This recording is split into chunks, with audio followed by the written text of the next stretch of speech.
What if I told you that the most reliable food system ever created by human civilization has been quietly pushed out of mainstream awareness? Not because it failed, but because it worked too well. We are standing at the edge of something most people can feel but cannot quite name. Supply chains that snap without warning. Grocery bills climbing faster than wages. A slow, creeping awareness that the system feeding us was never actually designed with our survival in mind. It was designed for profit, and when profit disappears, so does the food. Today, I want to show you something different, something ancient, something that has outlasted every empire, every economic collapse, every war that has tried to erase it. A closed-loop food system so self-sufficient that once you build it, it essentially runs itself. We are talking about a method that has fed more humans throughout recorded history than any industrial farming operation ever has. And by the end of this video, you will understand exactly how to build one in your backyard, why it costs less than a single month of grocery shopping, and why this knowledge has been systematically kept out of mainstream conversation. Stay with me, because we are going to cover the ancient history behind this system, why it was nearly erased, the exact biology that makes it work, step-by-step construction details, and what your life looks like 10 years from now when the people around you are scrambling. This is not a hobby project. This is a survival strategy dressed up as a backyard pond. Let us go back to where this story begins. Around 3,500 years before the first fast food restaurant opened, before the first supermarket stocked its shelves, farmers along China's Yellow River made an observation that would quietly shape human civilization for millennia. When seasonal floods receded, carp got trapped in low-lying depressions in the earth. Those farmers noticed something remarkable. The fish did not die. They thrived. They reproduced. They became a reliable source of protein without any effort beyond the initial discovery. So those early farmers did what humans do when they find something that works. They improved it. They dug the depressions deeper. They reinforced the edges with clay. And suddenly, food was not something you chased or hoped for. It was something waiting for you in your own land. This was not farming in the industrial sense. This was a partnership with natural processes, an alignment with what the land was already trying to do. By around 475 BC, a Chinese fish farmer named Fan Li documented these methods in a treatise called the Yang Yu Jing. This text described a system so precise, so efficient, that it produced more protein per square foot than modern cattle ranching, more nutrition per acre than industrial agriculture. And it did this without manufactured feed, without chemical inputs, without complex machinery. The knowledge spread quietly through dynasties, surviving wars and political upheaval because it was simply too valuable to disappear. Communities that held this knowledge did not starve, and that made it worth protecting at any cost. Then came the moment that accidentally created something even more powerful. During the Tang dynasty in the 7th century, the ruling emperor's family name happened to sound like the word for common carp. Out of a strange combination of reverence and superstition, the emperor banned the farming of common carp across the entire empire. Think about what that meant. An entire civilization suddenly cut off from its primary protein source. The fish that had sustained Chinese agriculture for over 1,000 years was now forbidden. Faced with that crisis, farmers did not surrender. They innovated. They began experimenting with multiple fish species in the same pond simultaneously, species that occupied completely different ecological zones.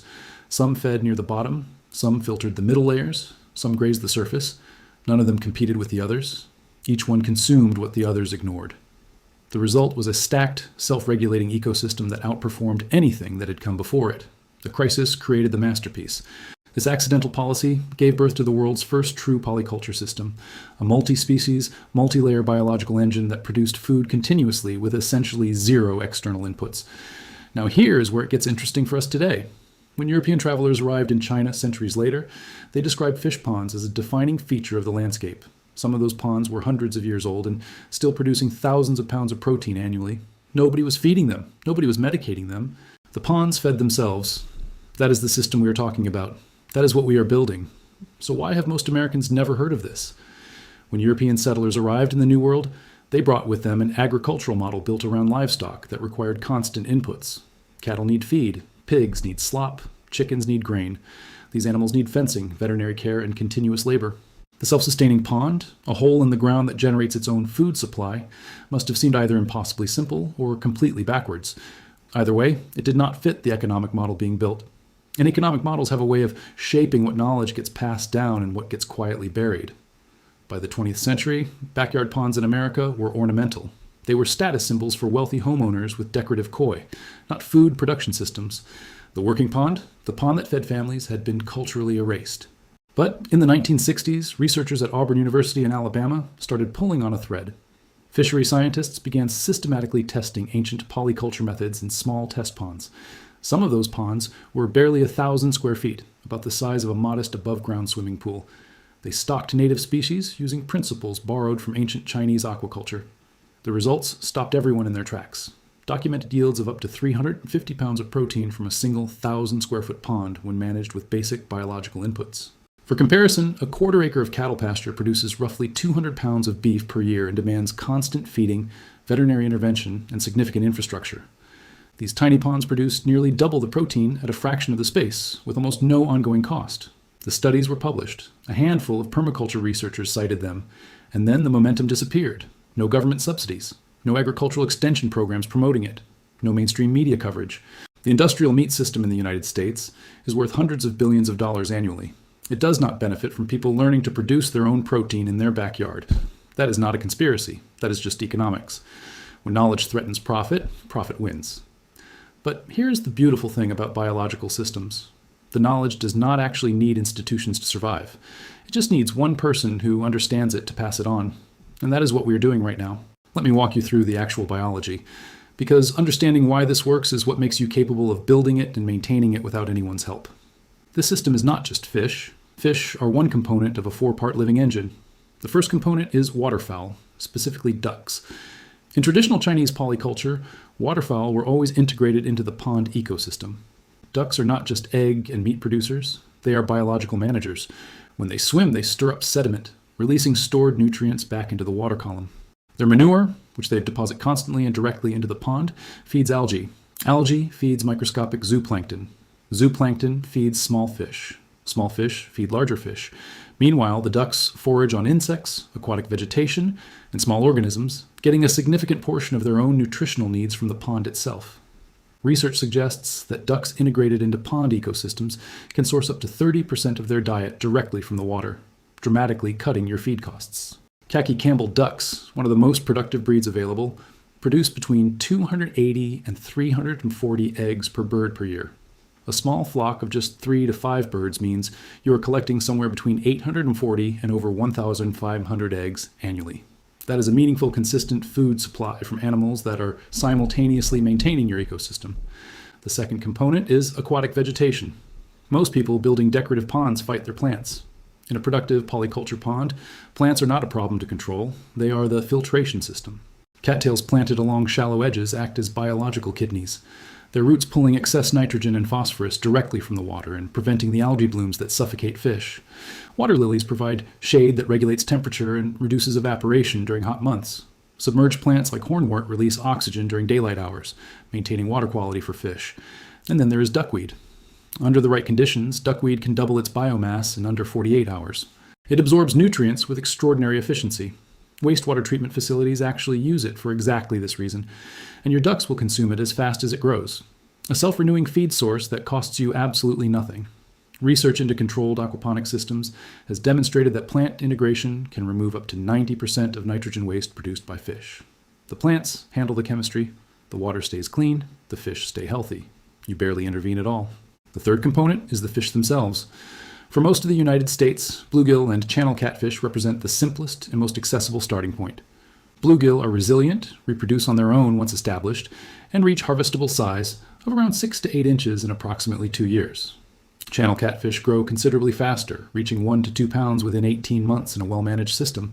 Tilapia are even faster, capable of reaching 1 pound in as little as 5 to 6 months, and a small pond stocked with 50 fingerlings can yield 40 to 50 pounds of fish in a single growing season. However, tilapia are restricted or banned in some states due to invasive species concerns. Check your local fish and wildlife regulations before purchasing any species. The fourth component is microbial life, the invisible workforce that makes everything else possible. Beneficial bacteria colonize every surface of the pond, converting fish waste from toxic ammonia into nitrites and then into nitrates that plants absorb as nutrition. This nitrogen cycle is the fundamental engine of the entire ecosystem. Once it establishes itself, which takes several weeks, it maintains its own balance. You're not running a farm. You're not managing inputs and outputs. You are stewarding a living system that wants to function. Now let us talk about how to actually build this. The total setup cost for a family scale system is approximately $400 to $600 depending on your soil conditions and whether you dig manually or rent equipment. That breaks down to roughly $150 to $300 for an EPDM rubber pond liner if your soil is sandy or rocky, $20 to $50 for fingerlings, $30 to $60 for ducklings, and $50 to $100 for initial plants and minor materials. Compare that to what your household spends on protein every single year. The math is not subtle. Choosing your location matters more than people realize. You want a minimum of 6 hours of direct sunlight daily, but not full sun exposure through the entire afternoon, which would overheat the water and stress your fish. More importantly, choose the lowest natural point on your property. You want water to flow toward your pond, not away from it. Working against your land's natural drainage is a battle you will lose eventually. For a family scale setup, you are targeting a footprint of roughly 10 by 15 feet, with a depth of 4 to 5 feet at the center. This is achievable by hand over a weekend of serious work, or in an afternoon with a rented small excavator. Create a shallow shelf roughly 1 foot deep and 2 to 3 feet wide around the perimeter. This is your planting zone. The deeper center is where fish will shelter during temperature extremes in both summer and winter. If your soil has significant clay content, you may be able to seal the pond using the traditional method. Layer 6 inches of wet clay along the bottom and sides, compact it thoroughly, and allow it to cure. This approach has worked reliably for thousands of years.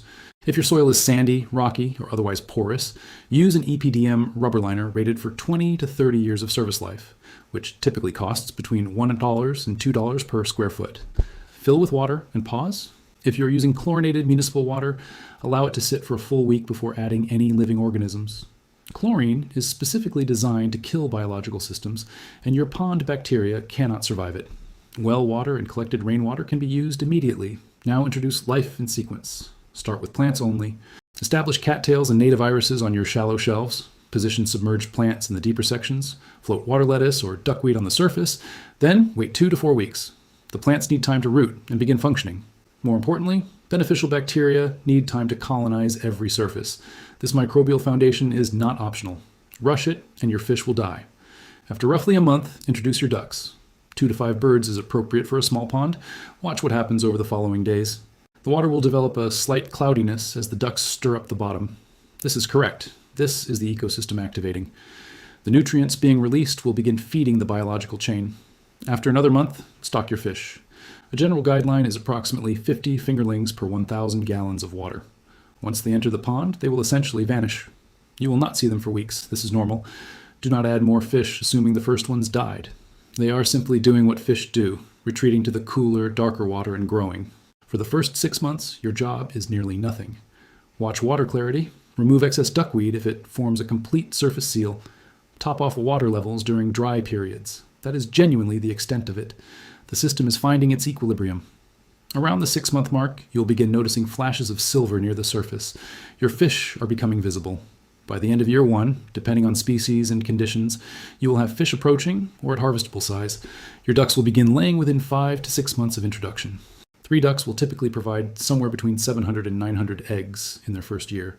That is 60 to 75 eggs every month, more than most households can consume.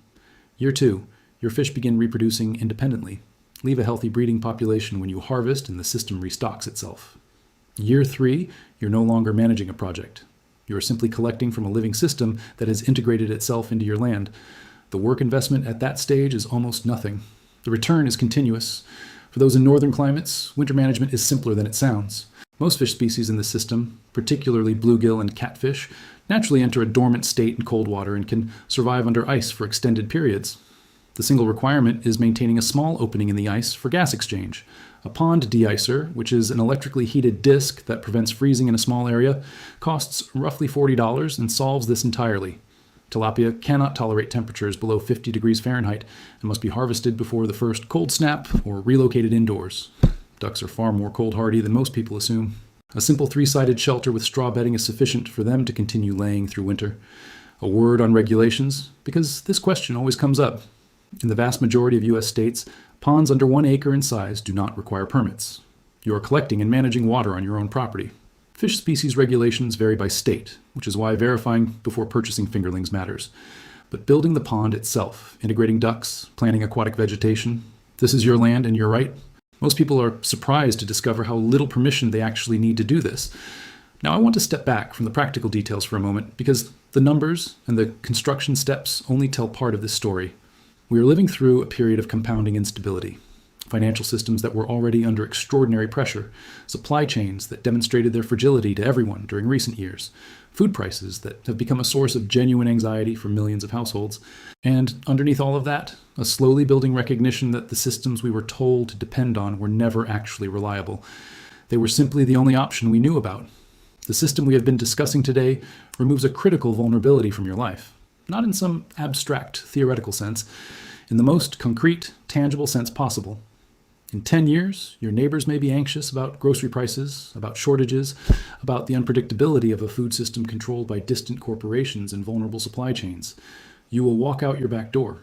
You will collect eggs from birds that have been feeding themselves partly from your pond. You will cast a line into water that has been quietly generating protein for a decade. And you will feel something that is increasingly rare in modern life, not just security, but sovereignty. The quiet, unshakable kind that does not need to announce itself because it is built into the land you stand on. This is exactly what Fan Li understood 2,500 years ago when he documented these methods.